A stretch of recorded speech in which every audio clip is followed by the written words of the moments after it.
Well, last week we did our top 5 running backs rankings, and Aidan just happened to forget Derrick Henry. So that just blew the comment section. Oh, wow. I can only imagine.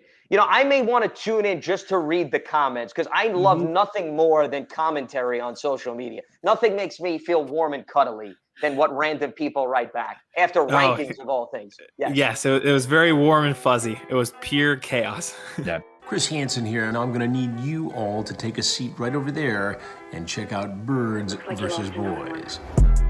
I think you're completely right here, and I hate it. Yep. Hey, idiots. Stop doing dumb things. I got 2 phones. Upset alert. I might go insane. I think you're already there. There's no hope. Hope is gone. If this was an AFC North podcast, we'd be done in 15 minutes. Bob Hope. I'm going to drink bleach. That is? Be the team you promised me you were going to be this year. This is the Consciously Hopeful podcast. I'll be watching. Welcome to episode 56 of Birds vs. Boys.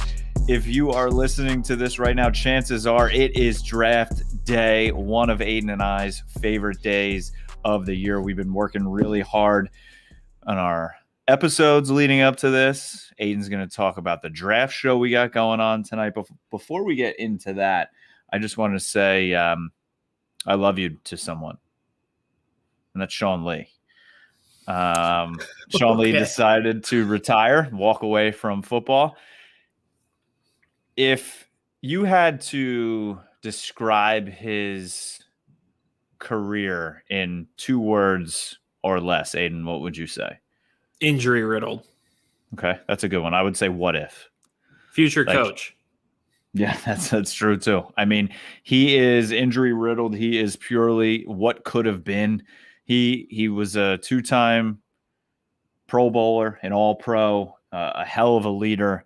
He's the epitome of a football guy. He did everything right. His body just failed him. I don't know if he's like an undersized guy that probably carried way too much weight and his body just couldn't handle it.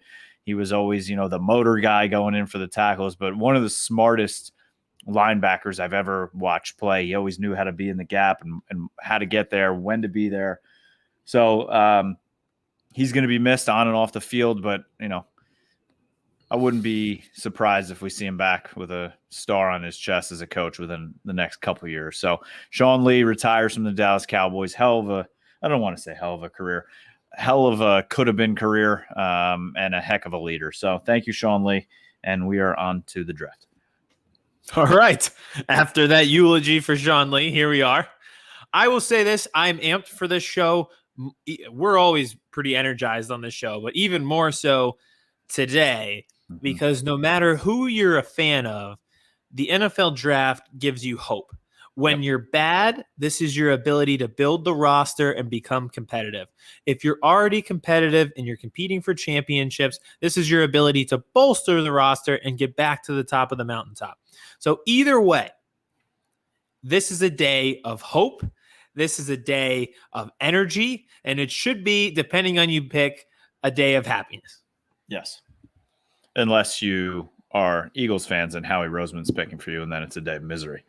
I did a mock draft. Go check that out. I'll do my program notes, and maybe I'll just toss in the program notes. But I was like, this makes too much sense for the Eagles to do it, and it's really frustrating that we're at that point with them.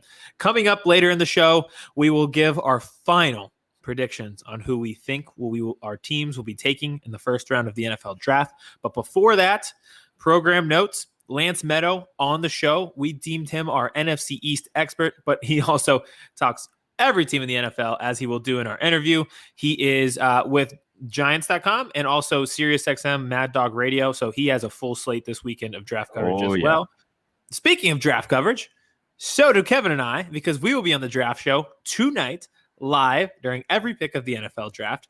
YouTube, Facebook, Twitter, so pretty much any social media platform, you can find us. It is sponsored by our good friends at Kenwood Beer. So if you're in Philadelphia, it's tremendous beer. Also, the shirts, I checked them out. They're actually cool. They look like something you'd wear. Like if you lived in California, if you were like John B. and lived in his friend, I forget his friend's name. This looks like a shirt John B.'s friend would wear. But in a good way. Yes. Like they're just like these cool teenage guys who drink beer, and that seems like a shirt that they would wear. And we're giving away a Kenwood shirt during the show. So make sure you go to Brandon_sports. Follow them on Twitter. Follow Kenwood Beer on Twitter and retweet the contest tweet for a chance to win one of those very cool Kenwood Beer shirts. So those are program notes. Oh, and everybody's favorite producer Vince, will be producing the entire show. So you know it's going to be good content. Yes, and he will have a ticker on the bottom with our predictions for each pick. So we all have completed a mock draft. Some of us have scribbled out a lot of names and made like hypothetical trades in their brain and are really overthinking it. Just some of us don't know who. Don't want to name names. Me. We'll have that on the board for you as well, so follow along. It's not just me and Aidan, too. It's me, Aidan, CEO Joe, James from Save LaSalle Baseball, Allie, Eddie, and we're going to have a ton of guests in virtually as well. So it's going to be a blast. Last year's show was a shit show. If you watch, it was the COVID-branded draft show. We got pretty drunk. Aidan's soul left his body. So who knows what's going to happen this year. Probably most of the same stuff, but just not virtually, just like in person. I love it. All right, on to the actual show. So there's a lot of content to get into. It is draft day. I'm very amped up. I'm going to try to sound like I'm not pumped with Adderall and just rapid fire all of these topics, go over them before our interview. So it's not necessarily going to be just Eagles and Cowboys talk because so many teams affect the Eagles and Cowboys in the draft order. So I have a few topics. I'm going to lay it out to Kevin and go over them. Let's start with teams to watch going into the first round tonight. I have two pinpointed. The first, and we talk about this with Lance, the Atlanta Falcons at 4. Take Kyle Pitts and shut up. Yeah. Like I said, you and I think I called us connoisseurs on our interviews, not to give it away, just a little piece of Kyle Pitts. But yeah, make it easy. Best player available. Now, remember who we're dealing with. Do they ever make it easy? Is it ever simple? Or is it always a chaotic just shit show, as you mentioned what the draft show was last year? So I know they're having salary cap issues. I know they're talking about trading Julio Jones and Matt Ryan. I mean, he is getting older, but they can't really trade him because of his cap hit. I don't know if it's a trade back situation, trade a QB situation. All I know is the simple thing to do is draft Kyle Pitts. Here's what you do. Find a way to protect Matt Ryan. You draft Kyle Pitts. You keep Julio Jones and Calvin Ridley and Kyle Pitts, and then you get some kind of running back later in the draft, and it's the most unstoppable offense in the NFL. I'll play devil's advocate for a second, since the Falcons are spawns of Satan. It's only right. I can see teams panicking on the quarterback situation. So I don't think everybody's favorite is Mac Jones. He could go at 3, and we'll get into that in a bit. But I think there are teams that are high on Justin Fields, maybe on Trey Lance, and whether it's the Carolina or Denver or New England or Washington or Chicago. There's a good amount of teams beyond the top 5 that do need a quarterback. I'm wondering if one of those teams panic and trade up to Atlanta, and Atlanta gets a haul for pick 4. We say it with Lance, too. I mean, the QB tax is real. If you're coming up for a QB, you're going to be paying more. So I'm listening if the phone rings, if I'm Atlanta. You have to. I mean, Kyle Pitts is Thanos, but you listen. I was about to say, I think you see who gets picked at 3. There'll be 2 quarterbacks left. Depending on who they are, I think you get phone calls, and I think you listen to whatever the phone calls are, and you go from there. Don't get yourself locked in. We're recording 24 hours ahead. A lot can change for them 10 minutes ahead of when they pick. So for them, I know that they are always a mess, but I think they have a pretty solid option. They either take who we believe is the best athlete in the draft, or they get a huge haul as someone panics and trades up for a quarterback. Yeah, I would prefer them not to take Kyle Pitts because I don't want to see him there, but it's a smart thing to do. I think he'd look really cool in their uniforms, and that kind of makes me sad. Hurts my heart. He would. There or Miami is good jersey choices for him, I think. Or I could see Carolina too. Something with the black. I don't know. Even though he did play in orange and blue in college, so it's not like he's close to any of these jerseys. Yep. All right. The other team that I have pinpointed here as a team to watch is the Lions at 7. Part of the reason why I say that. Yeah, exactly. They're kind of just in the middle there. They don't necessarily need a quarterback because they traded for Goff. I think the problem is why you're forgetting them is most people forget that Detroit just exists as a city. Yeah. So they need a little bit of everything in terms of talent. The one thing that's holding me back from saying just go get an Alabama receiver is this press conference where you start by saying we're going to bite people's kneecaps off. As much as I love Devontae Smith, he isn't exactly bite your kneecaps off material. No, he's not. A guy there who does bite kneecaps off if he's there is Rashawn Slater. And then you're protecting your quarterback and you're getting a mauler. I see this as a trade back for the Lions at 7. I could see someone coming up here, and I already have who I think it's going to be in my head. You want to share that now, or are you waiting until you give your final predictions? I'll wait till I give my final predictions. Okay. I do think they are the most likely candidate in that 6 to 10 range to make that trade back because I think there's going to be a run. I think a lot of people really like those 2 cornerbacks, and then there's a little bit of iffiness with the other quarterbacks in the back half of the draft. Yep. So the Lions at 7, they are going to be the most interesting, which aside from Thanksgiving, this is the only time where we pay attention, or they are interesting. So good for them for having this night. I don't know what they'll do, but they could go a variety of ways. And we're still going to forget about what they do. I know, yeah. It'll be 5 years. And we'll be like, wait, who did they take again? Who they take? Oh, they traded back? With who? Oh, Slater. Right. Remember Slater? That's right. Yeah, that'll be what we're doing. I don't want to see any guys I like go to Detroit. Like, I don't want to see Rashawn Slater play for Detroit. It's terrible. I don't want to see Devontae Smith play for Detroit. It would be terrible. Yeah, Can you imagine being a Lions fan? Oh God, I don't know how they do it.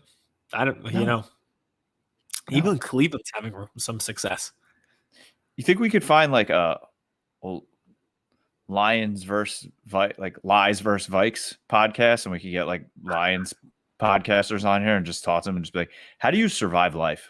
I think about that. I don't remember what show I was talking about it. It might have been on the radio show where I was like, what do they talk about on Detroit radio? Like, what do you do?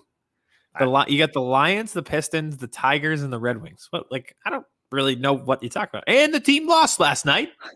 We look ahead now to 2023 draft. Like, How about that movie 8 Mile? Yeah, right. That's what I was thinking. Did they just talk about the 04 Pistons and 8 Mile for an hour? Yep. That's it.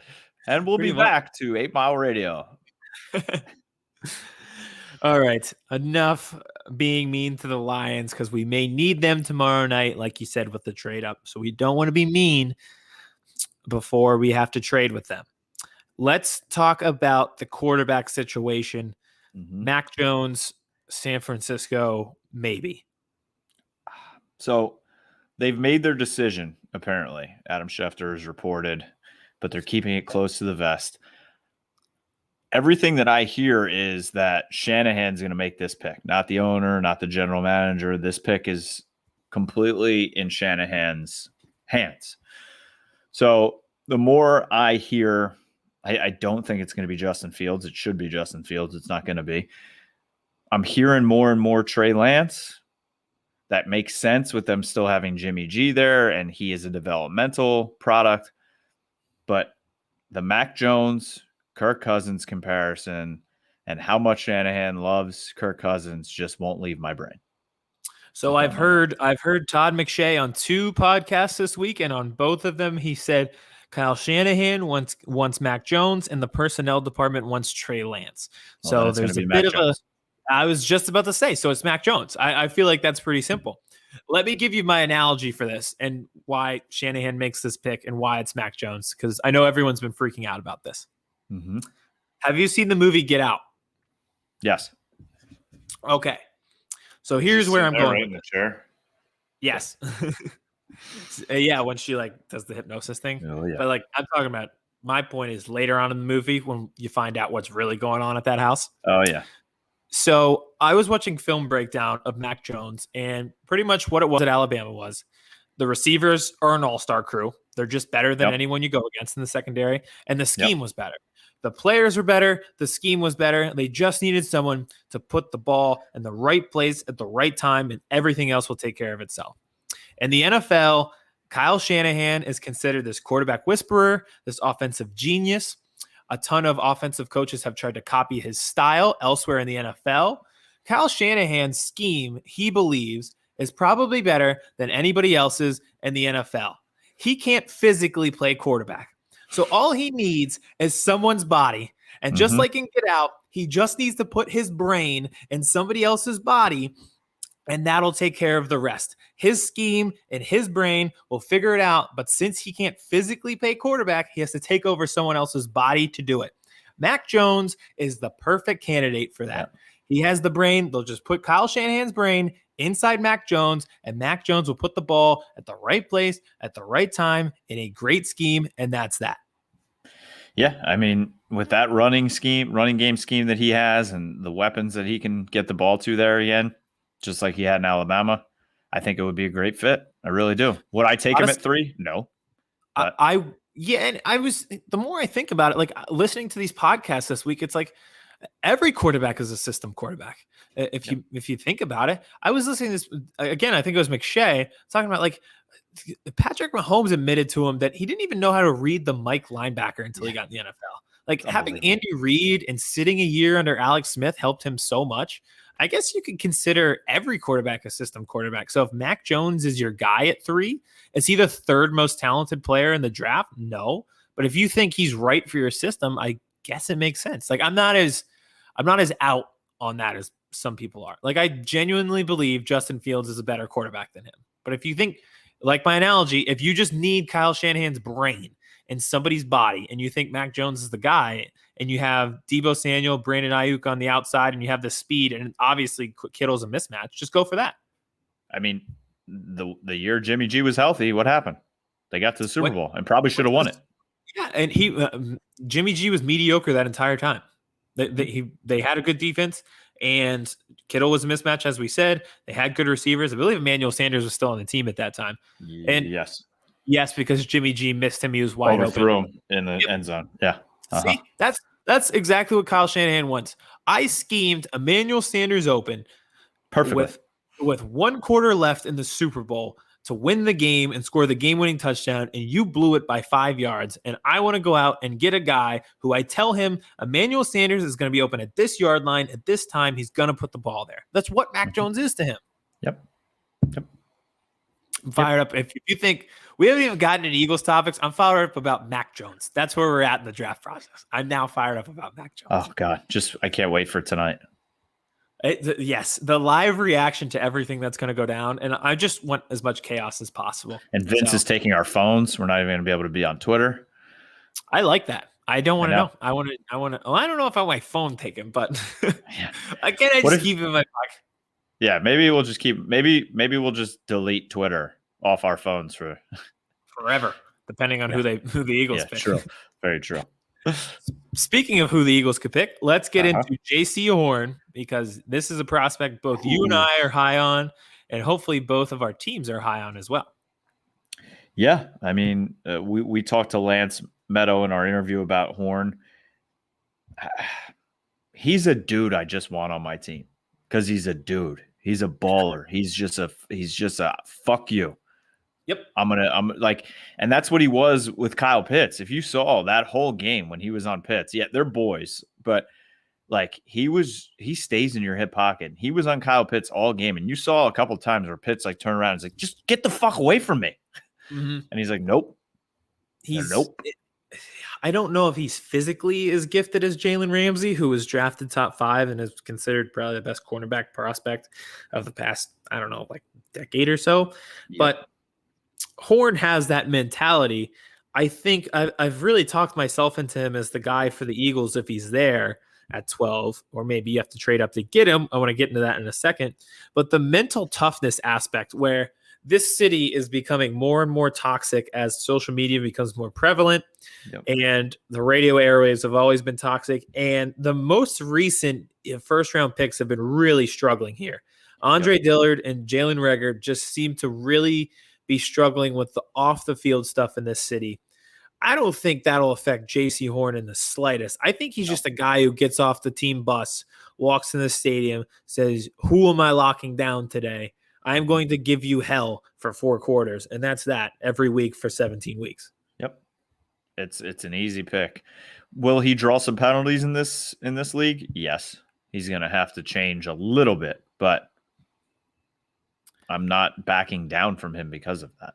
No, and like we talked about, it's not panic that's making him put his hands on people. It's just he's overly aggressive. Yeah. You can coach that.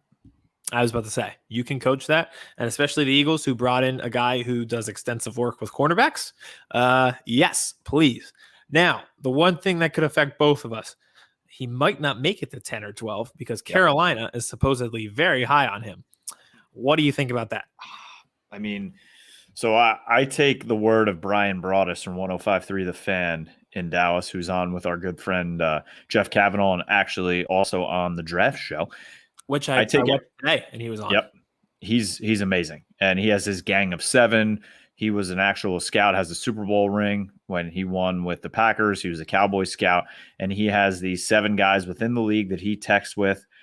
Doesn't reveal their names, but everybody is saying that Carolina loves Jaycee Horn and to watch out there. You said it would be a Matt Rule pick, but I don't know. I mean, obviously we'd be devastated, both you and I, because we've sold ourselves on this prospect. But I mean, I get it from their perspective. I really don't know those middle teams right there. Squeeze that sandwich of 7, 8, 9. I really don't know where they're going to go. It's where the first variability comes in, because we talked about the easy pick for Atlanta is Kyle Pitts, and then for Cincinnati, it's not too much harder because really it's either going to be Sewell or Chase, and then Miami's probably going to take whoever Cincinnati doesn't take. So 7, 8, 9 is where the first variability comes in. So who knows with those guys? Well, if the Bengals take Chase, let's say Atlanta takes Pitts, Bengals take Chase, do the Dolphins think about trading out? Do they take the lineman, or do they take Waddle or Smith? No, I think you take Sewell or Waddle. So here's what you do after you get a quarterback or invest in a quarterback. Maybe the Cowboys want to follow this as well, since they just invested in $40 million in a guy with a compound fracture. You either get a tackle or you get a receiver. You either protect the asset or improve the asset in terms of getting him weapons. So I think they would take Sewell there. And them trading back, like they fleeced the Texans so much and have so much draft capital already. Do they need more? Like I totally understand the idea of needing more draft capital, but does that team actually need it? Probably not. No. They probably just want to take the pick there. Yep. That's what I would do. And it's so interesting. I see people like Slater or Sewell going 10 to Dallas or late. I'm like, what are you like? He's not getting out of the top 6. I don't think. Who's Sewell? Yeah. I don't think so. Just our guy, Jeff Kavanaugh, had Dallas taking him at 10. Did he? He had Slater going before him, though. He He did have Slater going before, which is part of the reason why. I don't know Slater if either of these guys are there at 10. That's true, too. But that would open up the idea of a cornerback. So I don't know. It's kind of like pick your poison when we're sitting there. It's like, all right, which guy do you love more? Because one of them is going to be off the board, and hopefully not both. Yep. So we'll see on what Carolina does. Like I said, that's 7, 8, 9 as the most interesting little sandwich there of just what an odd assemble of misfit toys. Carolina, Detroit, and Denver. Just what an island of misfit toys over there with Rudolph. And then it comes right into the NFC East. And then into the NFC East, the whole gauntlet. I think that was a great word that you used. So let's transition away from the first round. Let's talk second round targets. Let's rapid fire some guys that we like. We're not going to be with the people until next week. The draft is obviously Thursday, Friday, Saturday. So this is our only chance to really shout out some guys we have our eye on. Number 1 for me, it's a guy who also sat out this year, so that scares me a little bit coming to Dallas, because Jerry Jones kind of said in their pre-draft press conference he doesn't love the guys that sat out. But Javon Holland, the defensive back, is really a safety from Oregon. I like his tape. Dallas needs a safety. Stephen Jones even said it on the radio this week. They've kind of neglected safety. So yeah, that would be a good second-round pick for me. Nice. The first one that I have, and I actually just changed this recently. If you check my mock draft, this is who I have now at pick 37. I have De'Ami Brown from North Carolina. I love the ease in which he can fly down the field. Mm-hmm. I think there's a glide to his game, almost like a gazelle, where it's just linear fun strider. To watch. He's a linear strider. Great term. But no, it is like that where he can kind of just break away from defenses, and it kind of looks effortless to do so. He was the home run threat there at North Carolina, and it seemed to be the game plan in a college offense. If he got a one-on-one shot, they took the one-on-one shot to him, and oftentimes he won. He had 3 touchdowns and over 200 yards against Virginia because they just kept giving him one-on-one shots.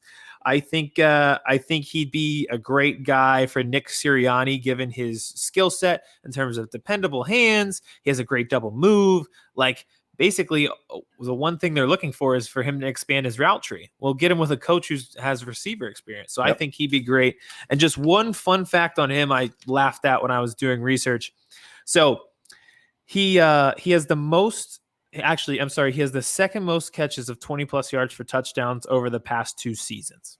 Wow. Would you like to know who is first? Jamar Chase. Yep, Jamar Chase, who didn't even play last season, has the most over the past 2 years. Unbelievable. Which is pretty remarkable. But no, De'Ami Brown is great. I just don't want Jamar Chase to go die in Cincinnati. I know. And I don't want Joe Burrow to die. And I know that meme is going around. Like, you can't get the ball to Jamar Chase if there's 6 people in the backfield because the Bengals can't block. I'd much rather Chase be a Dolphin. Yes, and I could see that too. Or I could see them being like, oh, Tua prefers Waddle, we'll go Waddle. Then it's complete chaos. Then somebody's coming up to 6. Or 7 to 7. I was going to say, if the Eagles are not on the phone, I will lose my freaking mind if Jamar Chase is at 7 and we don't go get him. Oh my goodness, for him to fall that far, come on. Oh. All right, so yeah, De'Ami Brown is my first prospect, and I think he looks cool. Where's the shooting sleeve? Extra bonus points there. Bang, there you go. My second is another safety from TCU, Trevon Moehrig. Moehrig. The next 3 guys, I don't know how to say their last. Yeah, Moehrig. Only issue here is I don't know if they can get him in the second. They may have to come back into the first to get him. I've seen that in a couple mock drafts. Will they be willing to do that? I don't know. It is known that, they do like him. He's obviously been playing in Fort Worth, very close to Dallas at TCU. His tape is very good. And again, they need an upgraded safety. So if they had to come back early in the first round tonight, or late, excuse me, I wouldn't hate it.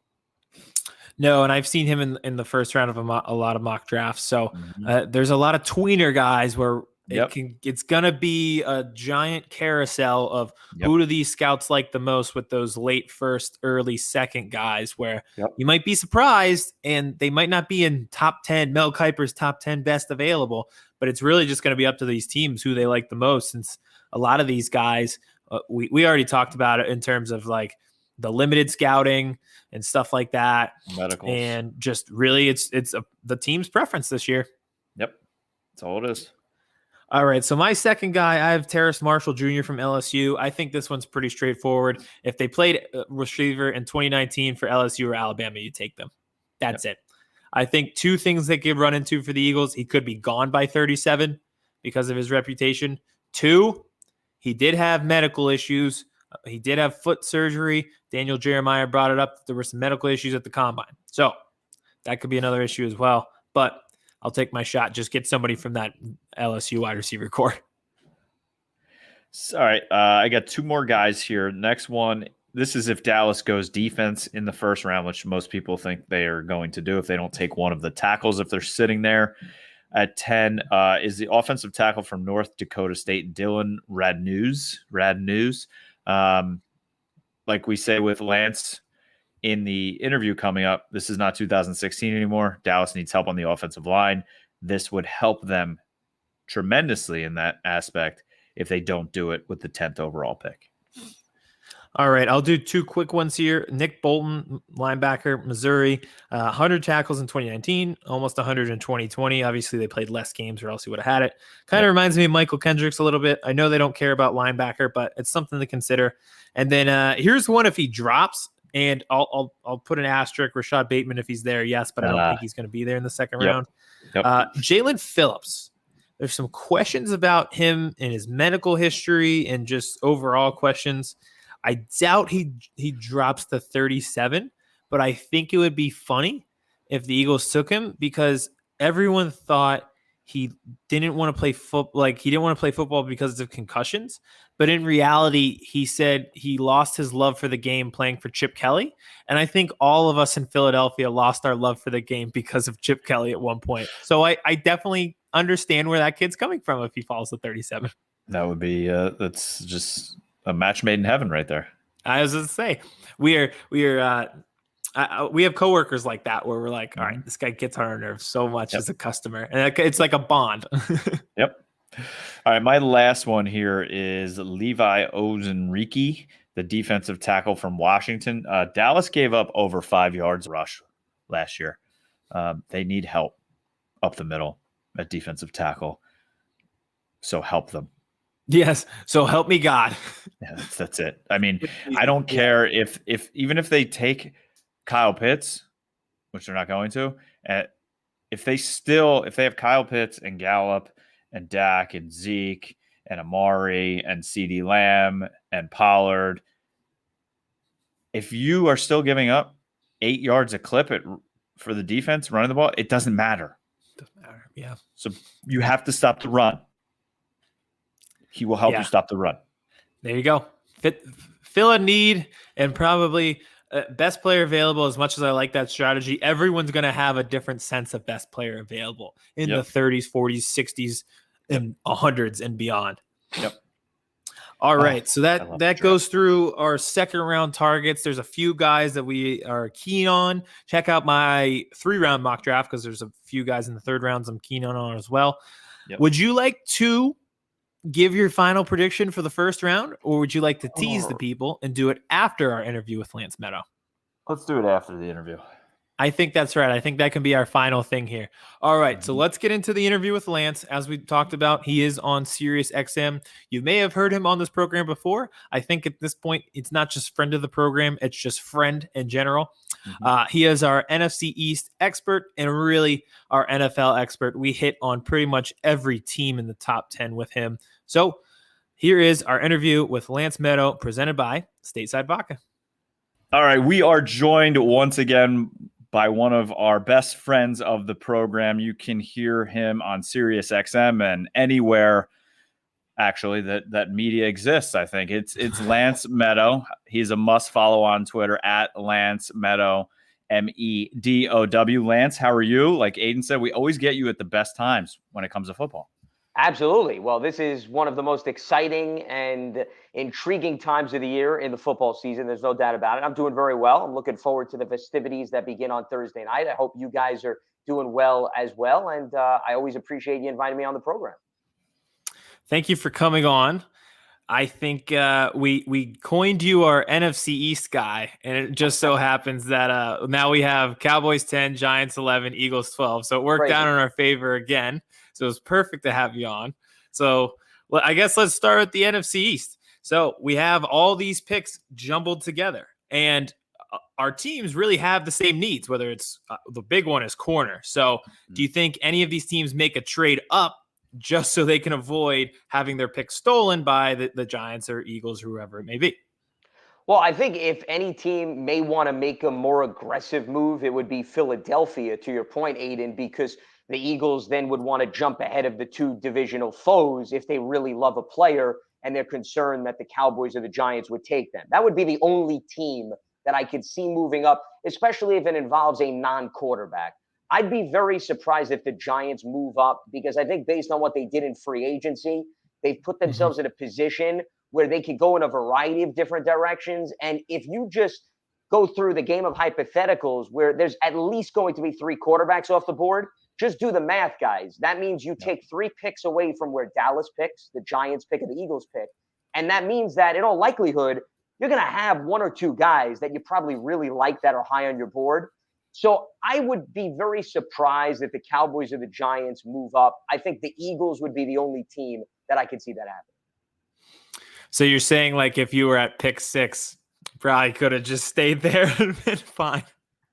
Well, perhaps. Listen, if you can find a way to get value for somebody that you really want, I understand that. I think it's a little bit of a head scratcher in terms of Miami and Philadelphia, because if they went up only to move back potentially or move up again, it's a little bit mind boggling. I understand the goal is to try to, once again, get as many resources as humanly possible. And here's another thing. I would think if teams are going to make a move, guys, just keep this in mind. I would think they're probably going to move back down as opposed to up. And the reason I say that is I think more teams want to gain assets for 2022 as opposed to 2021. Why do I say that? Well, if we have a normal combine, that means you'll have better exposure, face-to-face meetings with the players. There'll be less risk involved. Number 2, you'll have more film because no player is going to opt out in all likelihood if COVID is no longer as big of an issue. I'm not saying that it won't be an issue, but you don't think it'll be as prevalent of an issue. So if anything, the crop of players, I think teams are going to have a better read on in 2022. That's why if you were to ask me, I think the likelihood of teams moving backwards is much more likely than moving up. I couldn't agree more too, because the more I think about it, like with the medical stuff, where they weren't allowed to do all these in-depth medical reports on so many players this year, who knows how many guys are going to get picked, and then all of a sudden it's going to be a little bit of like a Caleb Farley issue where he's got a little back thing and he needs a procedure, and teams like, we had no idea. No, I think you bring up a great point. Plus, even guys who are expected to go much higher than a Caleb Farley. You look at Penei Sewell, who opted out. Then, you talk about Micah Parsons. That's another player that opted out. Both of those players, I think, are extremely attractive. I like what I've seen on film, but if you're worried about them needing to have more time to dust off the rust, you're worried about the immaturity issues. Yeah, I think you would have liked the security of seeing them take part in this season. I wouldn't fault the team if they pass up on one of those two players as a result of that. So, yeah, it's really a bit of a rolling the dice a bit more than perhaps we've seen in previous drafts, because these are not elements that we would have really been talking about or considering. Yeah. And real quick, Aidan, I have to put you on the spot here because I've been doing it for all of our guests, and just so Lance knows and gets involved with the joke here. So Aidan's talking about the 6th pick, and the Eagles move back to 12. He was beating his drum all offseason for Ja'Marr Chase. Loves Ja'Marr Chase. Perfect fit for the Eagles. Aidan tweets out Ja'Marr Chase's highlight film and says this would be a beautiful pick at 6. And I am not kidding you when I say the trade came down 2.5 minutes later that they moved back. So you're saying he basically jinxed his own team. Is that what you're hitting on? 100%. Absolutely. I killed it. Our one chance at a good receiver, and I just destroyed it. Well, Aidan, see, I would have thought you would have been more aggressive, and Ja'Marr Chase, I think, would be an excellent fit for the Eagles. I would have thought maybe you'd be more attracted to a guy like Kyle Pitts. We are. Kyle. Oh, don't worry. To stay there. Okay. I can see the smiles in the reaction already. Yes. I compared him. I said that he was a mix of Travis Kelce and Thanos on one of our shows. Wow. My issue with him is I thought he would probably go to 4 with Atlanta. So I thought I was more realistically able to get Ja'Marr Chase, but then I jinxed that. So now I will get neither and enjoy it. Well, but here's the thing. The silver lining could be it's possible one of the top 3 wide receivers could still be there, even if the Eagles don't move. I don't think it's crazy to say that Devontae Smith or Waddle is there when the Eagles are ready to pick, because once again, the Giants added a few free agent wide receivers. The Cowboys, we know, are already stacked.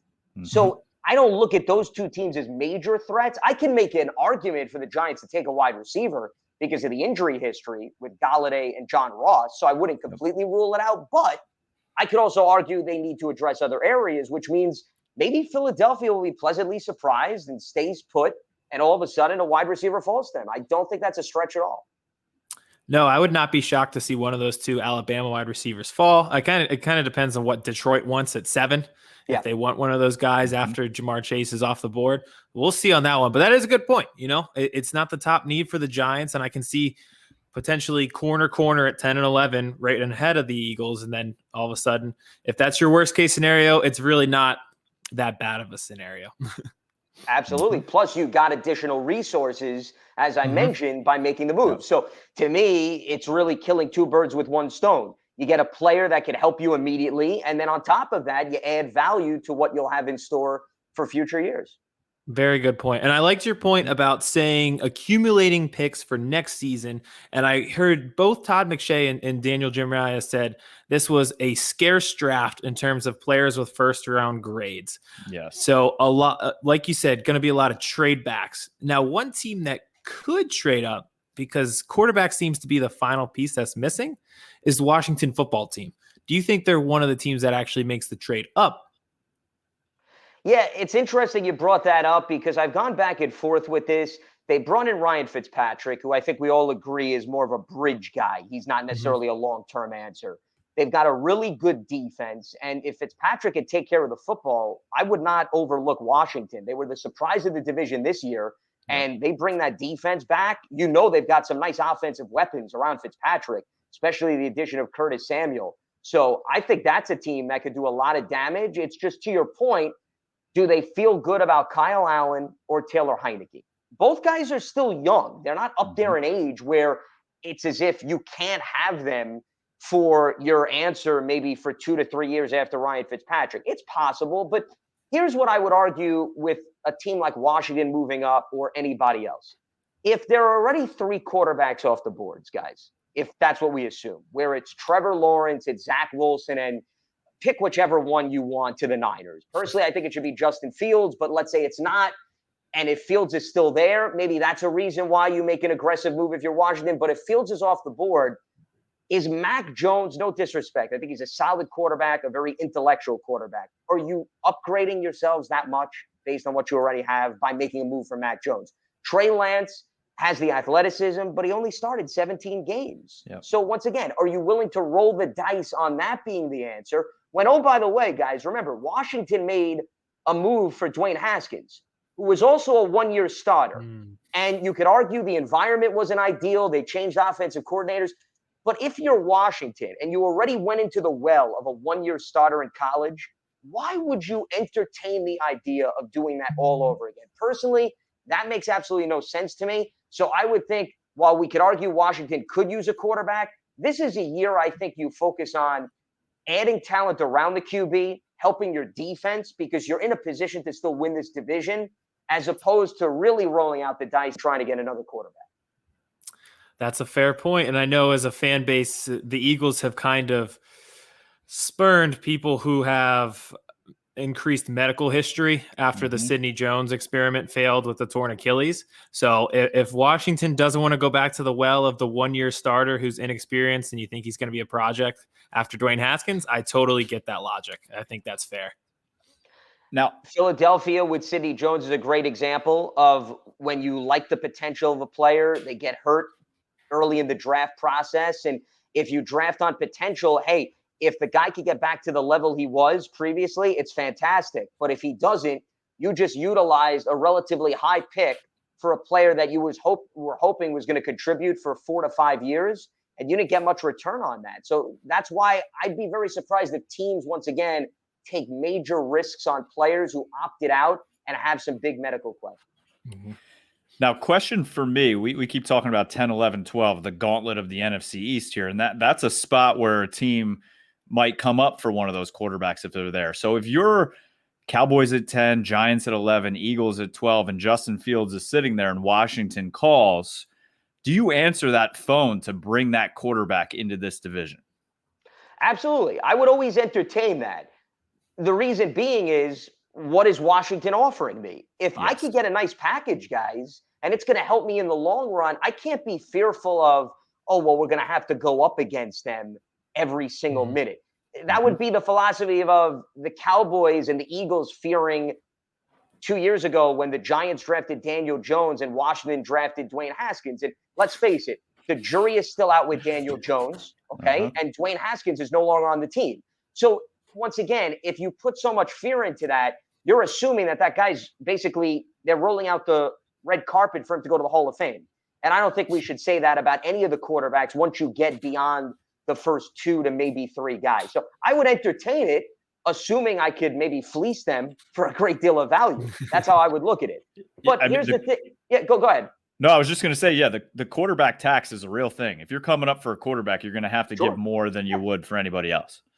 You're going to have to pay. There's no doubt about it. So if I could get a nice package, and maybe, who knows, maybe Washington's willing to throw in a defensive player, considering they drafted so many guys in the first round, and I could get a proven commodity, I'm going to think about it. I'm not going to just dismiss it simply because the team is in the division. Now, you could argue it's very rare that teams are going to trade within the draft, but I believe, if I want to say, and Aidan, you may know this, I think the Cowboys and the Eagles made a trade about a year ago that enabled them to get the offensive lineman, the center, the Oddish.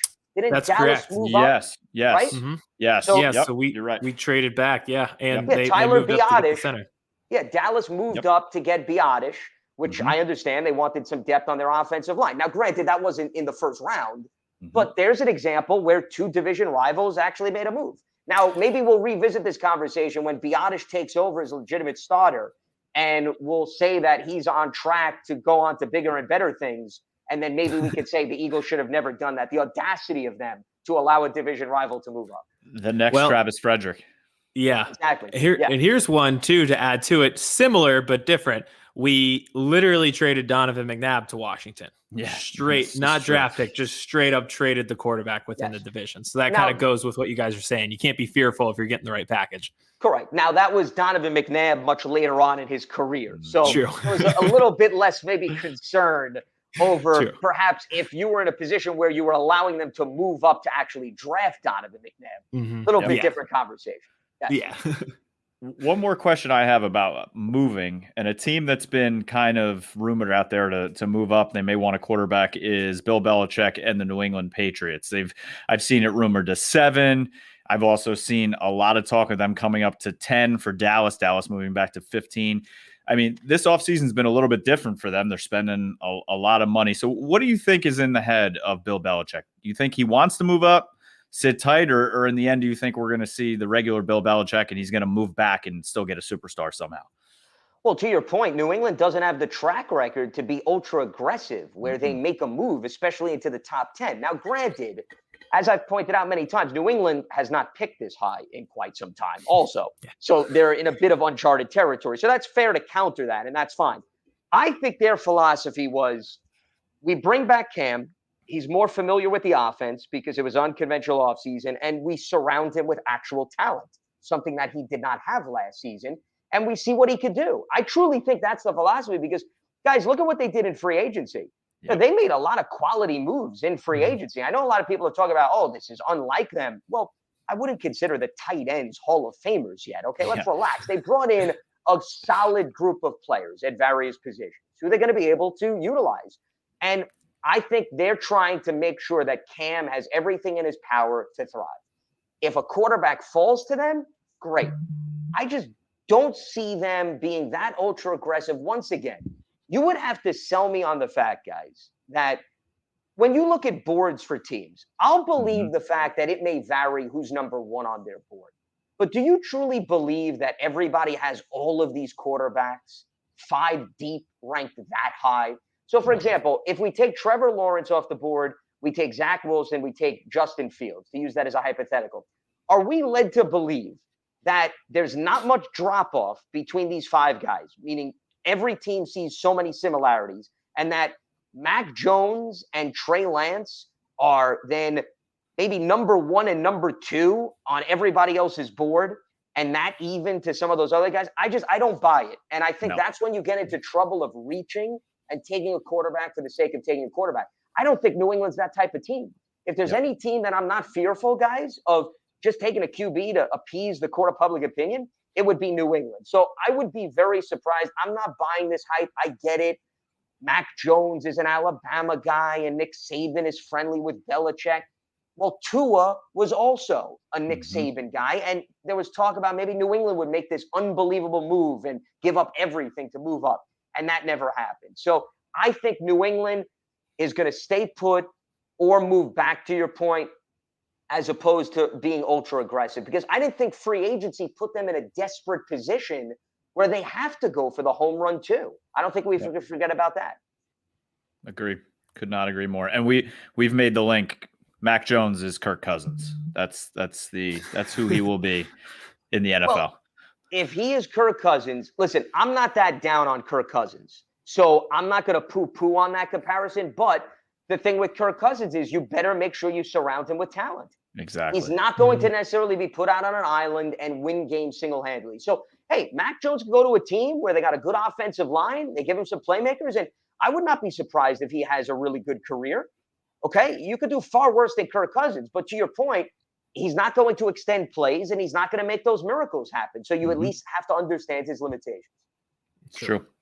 All right. Speaking of a team with limitations, the Atlanta Falcons are picking at 4. Well, that was some segue. Yeah. Right? That was How about mean. that? I keep saying that the draft really hinges on Atlanta and at 4. That's kind of where it really starts. We don't know where San Francisco is going to go, but we know it's going to be a quarterback. So what do you think Atlanta does? Do they sit there and pick a quarterback? Do they sit there and take Pitts? Do they trade out? How does this unfold tomorrow night? I think Atlanta is going to take Kyle Pitts. And the reason I say that, Arthur Smith, their new head coach who came over from Tennessee, he was the Titans offensive coordinator. If you look at how he utilized tight ends in Tennessee, he loved tight ends and he mixed and matched. And I think he is enamored with Kyle Pitts, and he's licking his chops and saying, you put Kyle Pitts with, assuming they hold on to Julio Jones, Calvin Ridley, and improve the offensive line to have somewhat of a semblance of a run game, he can really do a lot of damage with that weaponry. I don't understand the argument for Atlanta to take a quarterback, because Matt Ryan has proven he could stay healthy. Matt Ryan has proven he could be a consistent quarterback. He just needs to be protected, and you have to give him somebody to work with. And how about a respectable defense, guys, so that he doesn't have to go out, right, and score 45 to 50 points a game, or doesn't have to worry about they build a 20-point lead and then the defense lets it unravel. Okay, we don't have to revisit all the games, right, including the Super Bowl, that have gone down that road. So it's just, to me, it's such a logical move for them to take Kyle Pitts. Yep. You can make an argument for Jamar Chase, but I think Pitts gives you a tight end, something different compared to what you already have with Julio Jones and Ridley. So if I'm the Falcons, I am so happy that 3 quarterbacks will go off the board and without hesitation run up the card, take Kyle Pitts, and don't even question it. We are Kyle Pitts connoisseurs here on this podcast, so we very much agree with you on that one. And also just drafted its simplest strategy. Best player available. He'd be the best player available. You take him, and that's that. Bingo. One team in their division. I got 2 questions left for you. 2 quick hitters, one serious, one not. Carolina. We talked about Justin Fields. I know their GM wants to make a big splash.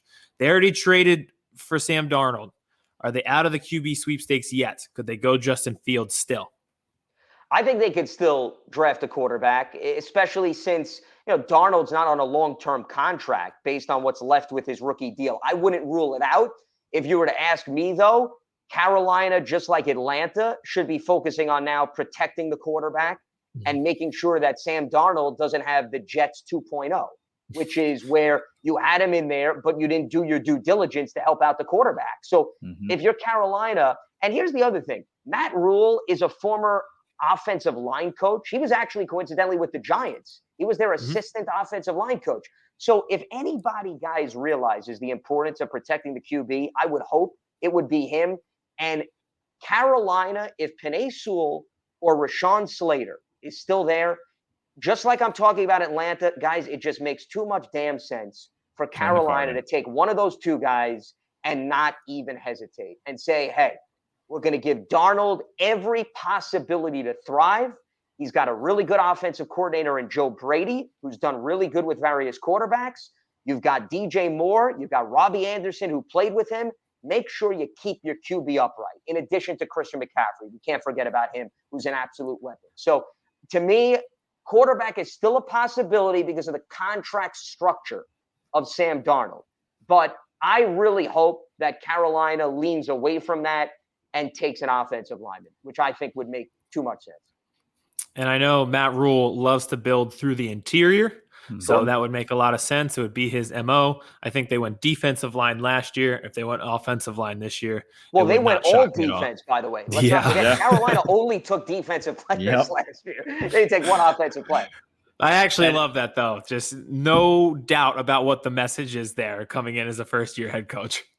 And they apparently are in love with Jaycee Horn at 8. But if one of those tackles / guards are sitting there, I feel like you have to take a Slater or a Penei Sewell before Jaycee Horn if you're Carolina. Yeah, I'm with you. I've heard corner 2 a lot with respect to that team. And what I don't understand is Dante Jackson is on one side, who's solid. They brought in A.J. Boye in free agency, who I think is still a respectable veteran. I know there's some issues with injury history.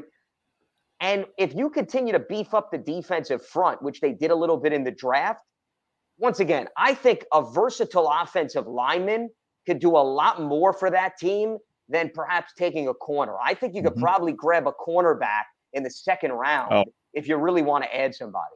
There's a couple in the second round. Kid from Northwestern. Yeah, there's some good ones in the second.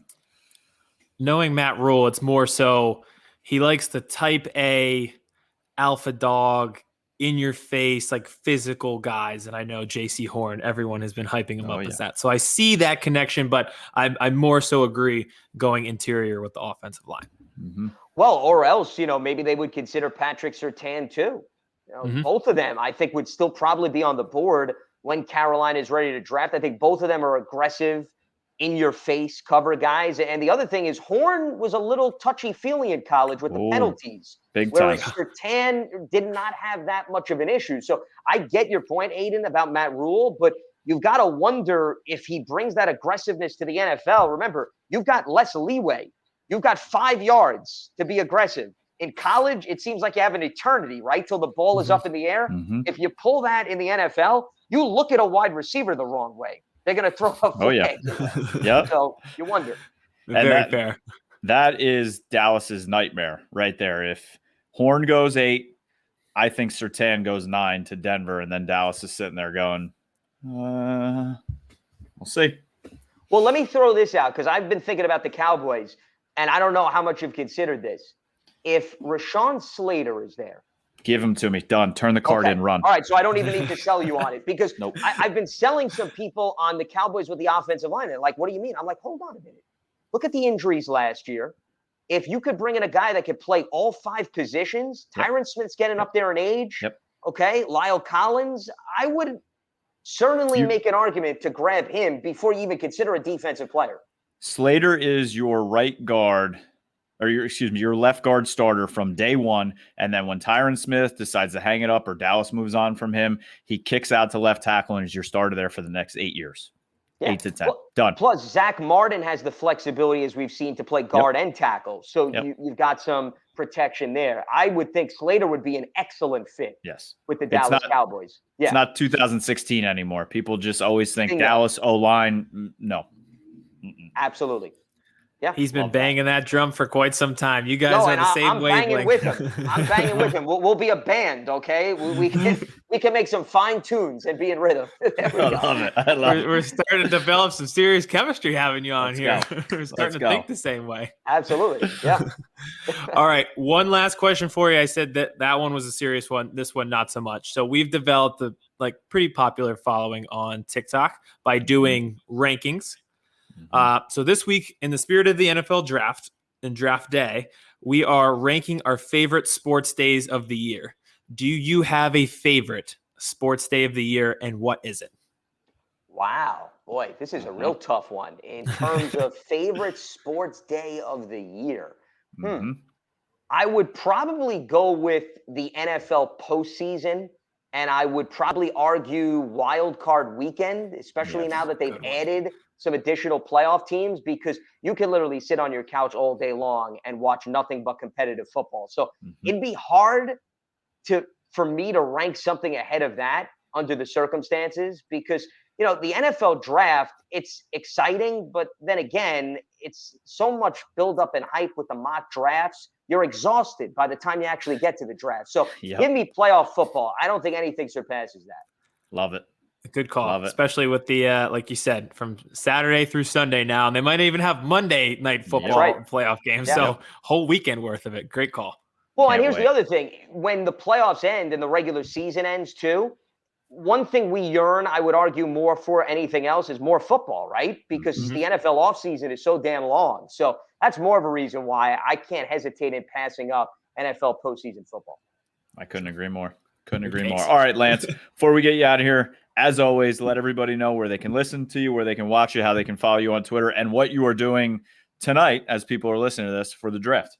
Absolutely. Well, I will have instant reaction after the Giants' 11th overall pick on Giants.com. I don't know if that'll be streamed live, but it'll be posted very quickly soon after the selection for the New York Giants. And then all throughout the weekend, we'll be doing live shows. Saturday will be on pretty much starting a few hours before day 3 and then going all the way through the 4th round pick for the New York Giants. So there will be activity all weekend long on Giants.com. And people could also hear me on Sirius XM.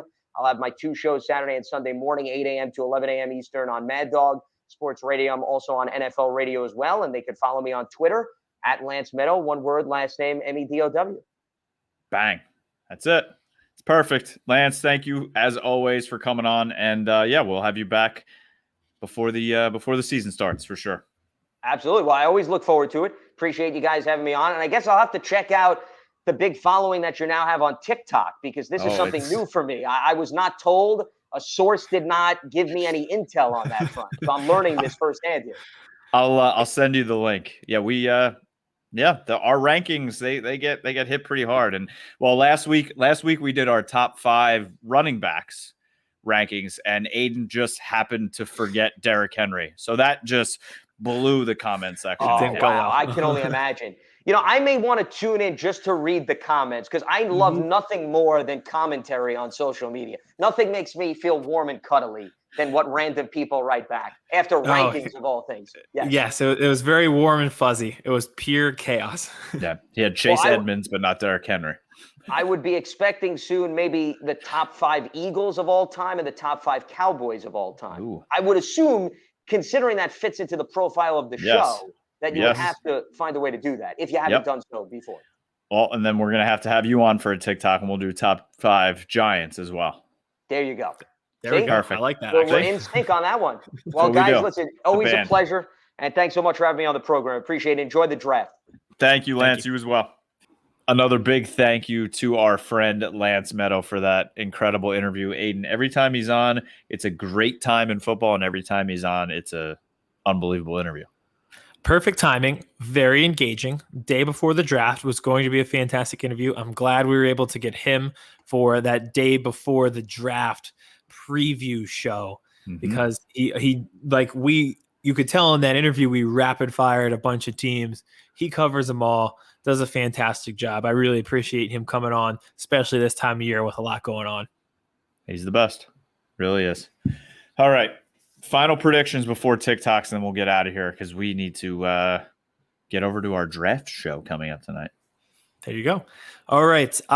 Who would like to go first? Would you want like me to just go? Yeah, feel free. Yeah, Cowboys pick first, so that's fair. But it makes sense. But do they? Okay. So Cowboys pick at 10. Everybody's had Surtain basically linked to them.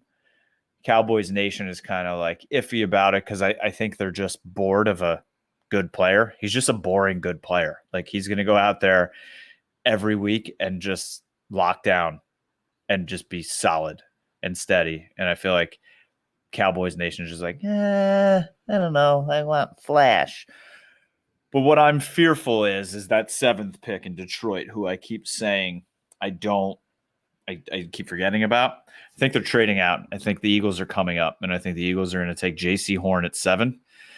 I think then Carolina is going to take Slater or Sewell, whichever tackles there at 8.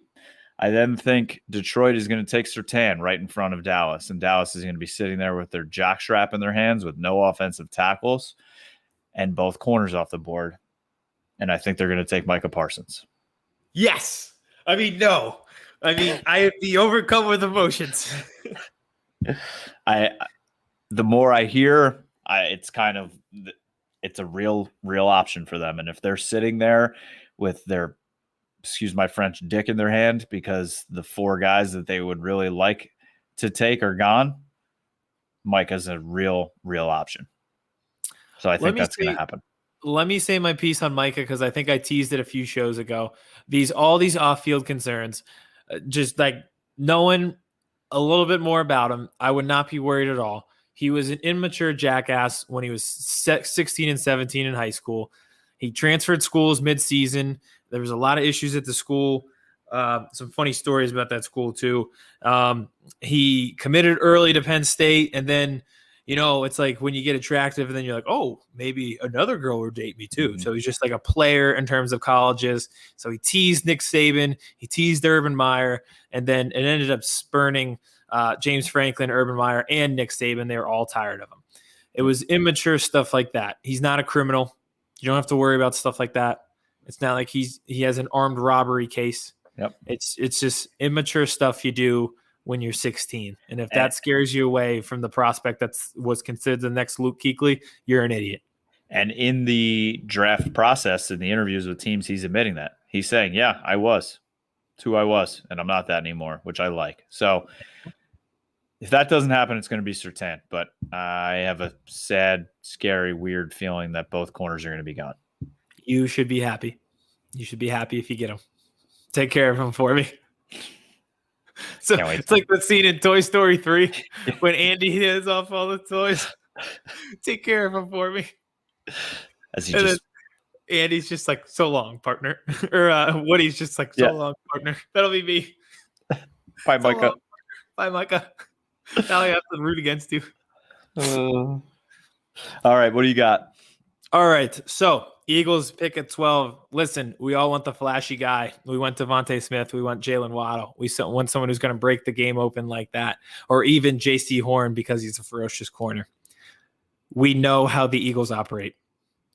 We know they like to build through the interior, which is fine, and it's probably the best strategy. And I know it's not flashy. So what they're going to do is probably reach on a defensive end.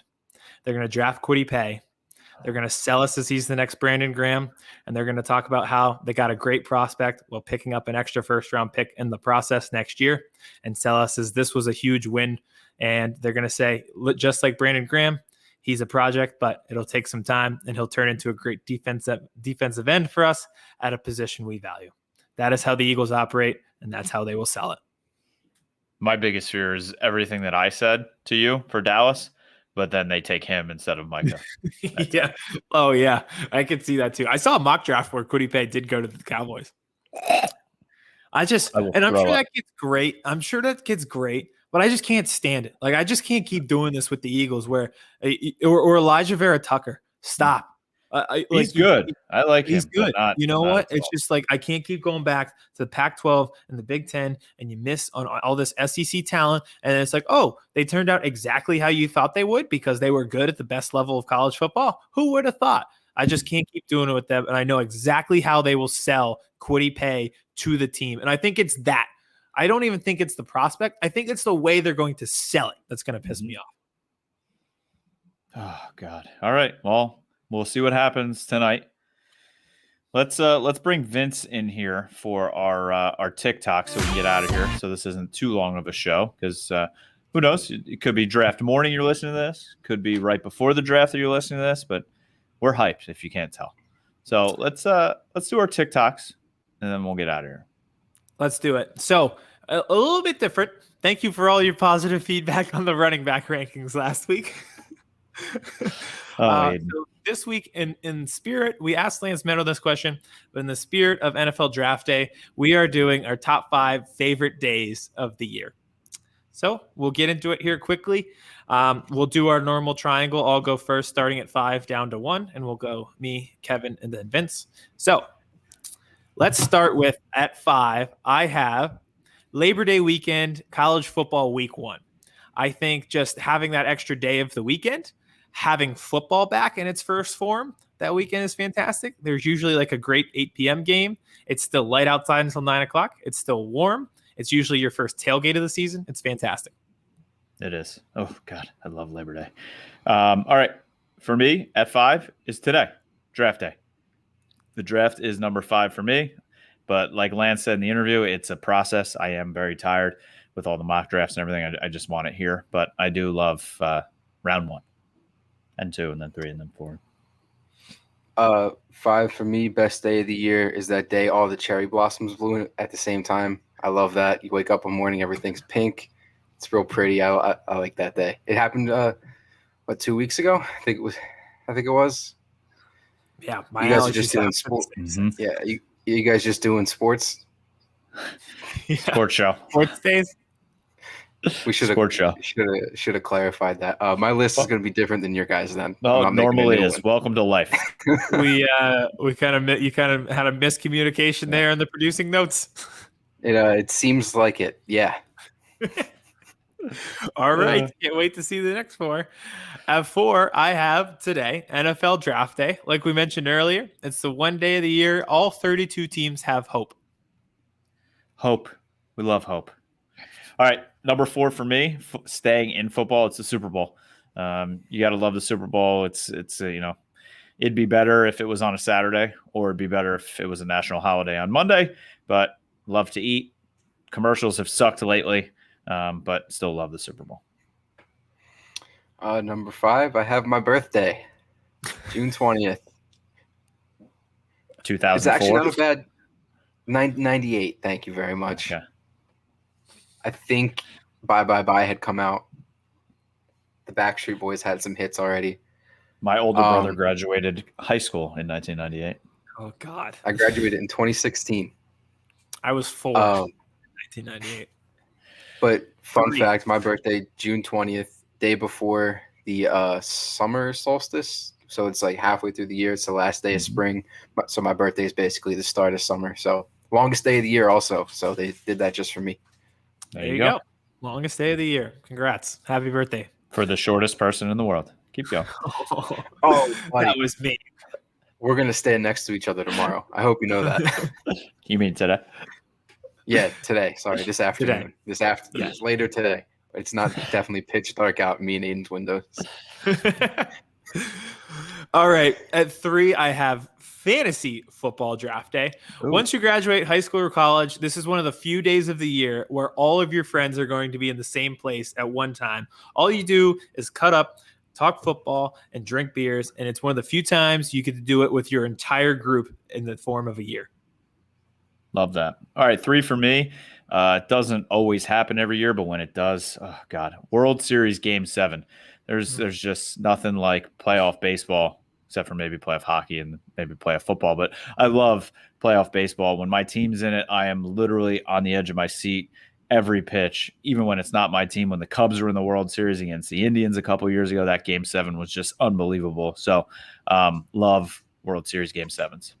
Real quick, Vince, before you go, I'd like to put an asterisk. I was going to do NBA Finals Game 7. I should have asked. I didn't know if we were allowed to do it because I know it doesn't happen all the time. I think that's a great pick. I love Game 7s. I was going to go NBA Game 7. So that's a little asterisk in the side. Bang. That Game 7 of the Cubs and the Cleveland baseball team game, it was the least productive I've ever been in the gym in my entire life. I showed up, I did like one set with the dumbbells, and then just watched the game the entire time I was there. I don't think I did a single thing the rest of the night. So good. It was so good. Number 3 for me, I have Friday. All right. The movie? Goes out. Yeah. No, just great movie. Just Friday. Just Friday. It's a good day. Goes without saying. All right. At 2, I have January 1st bowl games. Again, just like Labor Day weekend, it's extra time off. You've really been doing nothing for a week since Christmas. Your only responsibility is to spend time with family, eat a big meal in the middle of the day, and then watch bowl games from 11 a.m. until 8 p.m. God, I love including the Rose Bowl, which grass-wise, best spectacle in all of sports. Mm-hmm. God, I wish I had that on my list. But since I don't, number 2 for me, Sunday at the Masters. I am a big golf guy. The Masters is a tradition unlike any other. Jim Nance's voice when Tiger was playing. Oh, God, I just told my wife that's where I want to be for my 40th. I want to go to the Masters. Not that That'll far be away, fun. boys. Yeah, How that'll can be you fun time for you travel? next year. Yeah. Oh, nice. Listen, I was going to turning say how 30 you could travel back in time. I got 6 years, 4 years, 5 years. I'm turning 34. So number 2 for me, our answers could technically be the same somehow. I have that one spring Sunday where you have all the windows open. You can hear a faint lawnmower somewhere down the street. It's just super nice out. You're sitting on the couch watching TV. That could be the Masters if you want it to be. So technically, Absolutely could we be. have the same answer here. Okay. I like that. Good day. That is a very good day. I can't argue with that. All right. At 1, I have March Madness first round.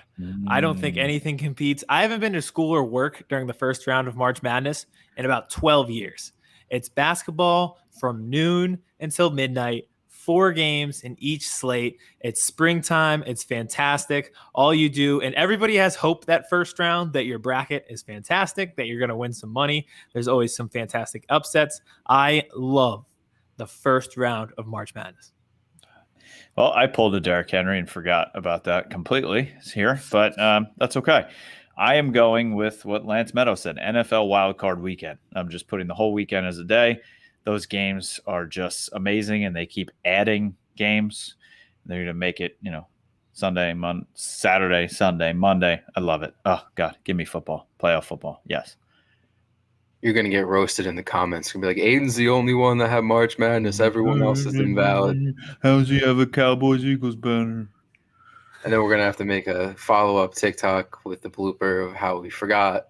And number 1 for me is the first good thunderstorm of the year. We had one a few days ago. That was the one. And, there's nothing like the first, like stomach rumbling thunder. You get to see lightning for the first time, a good torrential downpour that you don't get quite like you do in the spring and summer. So that's number 1 day of the year for me. True mark of summertime when the weather Yes, it changes is. and you get those evening thunderstorms. Some pretty Felt good like days from you, Vince. Thursday or Wednesday this week felt like summer. Today Yeah. did. Yesterday did. Oh, yeah. You are really struggling with this. Thanks, Vince. All right.